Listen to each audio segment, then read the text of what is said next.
119 voting stations have been classified as high risk in KwaZulu-Natal.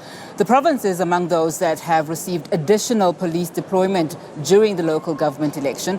Of the high risk stations, 97 are in eThekwini Municipality. Yesterday, on the first day of special votes, police officers were deployed to 8 voting stations in KwaNyavu area of Umgungundlovu in the KZN midlands, where disputes over a traditional leadership delayed the opening of the voting stations. Now, let's get an update. We cross now live to our reporter, Mlondi Radebe. Mlondi, exactly where are you in KZN? We know that several voting stations and areas have been classified as high-risk areas.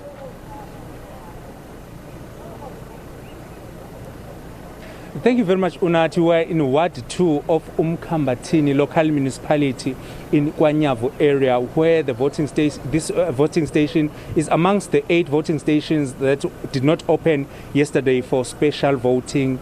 As you understand that there's this allegation that there is a feud between the community. They don't want to vote because they demand that the government must reinstate their inkosi in this area. But next to me is the regional manager of IEC, Ubabalana Ukulegani Mtatane, who will briefly tell us about the voting stations that they've managed to open so far. Thank you very much, sir, for your time. We understand that it's maybe 2 hours before you close your gates today, but you are still opening the voting station. Tell us more about today. We have activated SABC this time around, or today. So we have managed to open about 5 voting stations already. There's only one now that still needs to open. We are, however, worried about the time. We are only left with about 2 hours now. We are yet to open another voting station. But remember, if we are not done by 5, the law still allows us to go beyond 5 in terms of home visits. Tell us more about we understand that this area also. How many special votes did people apply for special votes? No, it's not much. It's just over 100 applications that were approved in this area. It's about 68 home visits. So we are trying to do at least half of these, because it's really not possible now to conduct all these home visits. But we are confident that come 5, we would have done a sizable number from the 68, and we might continue until maybe 6 o'clock in the afternoon.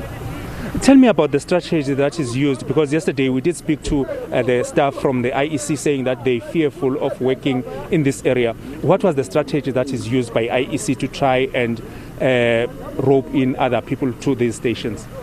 We are using the staff that worked in other areas yesterday.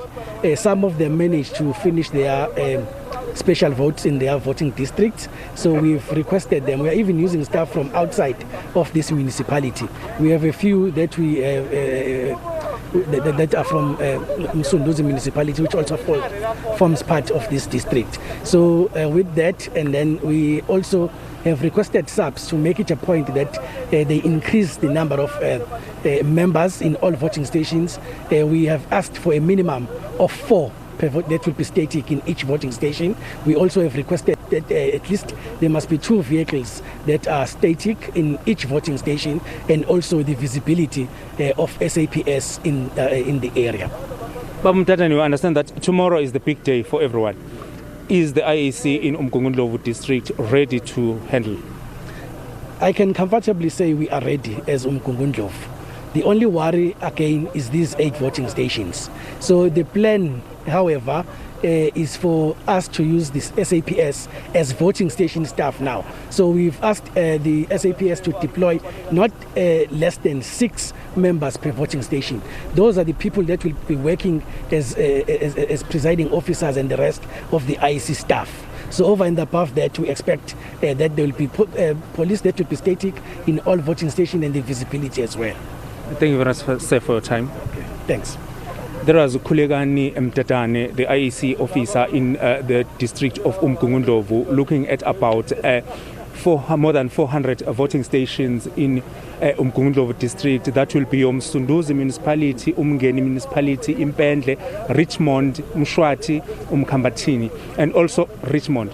Unathi is saying that they also asked the members of the SAPS to make sure that they assist with helping the people to vote in this area, because the tensions are very high, because some people, they are saying that they are not going to vote. They still stand by that, saying that no one will vote in this area, while the few others are also worried about not voting, because it's their right to vote in these elections, to make sure that they elect a councillor for the area. But in also some others are saying that you can't elect a councillor when you don't have inkosi that needs to be reinstated in his position. Back to you, Nati. In fact, I see that a number of people have in fact registered in Umgungundlovu, Mlondi. So it is very concerning to hear that residents don't want to vote. Do you get a sense, just from a security perspective, that there is some level of security in that area during this time? Because we know that KZN has in fact identified a number of hotspot areas.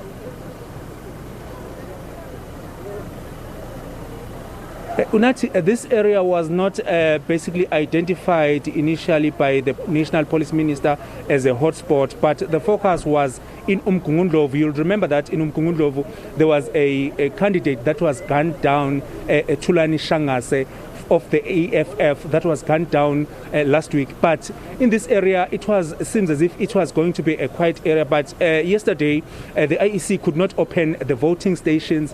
But I'll just ask Untlandla Faso just to show you the members of the SAPS that are with the IEC, trying to make sure that the voting stations in this area are opened and are working.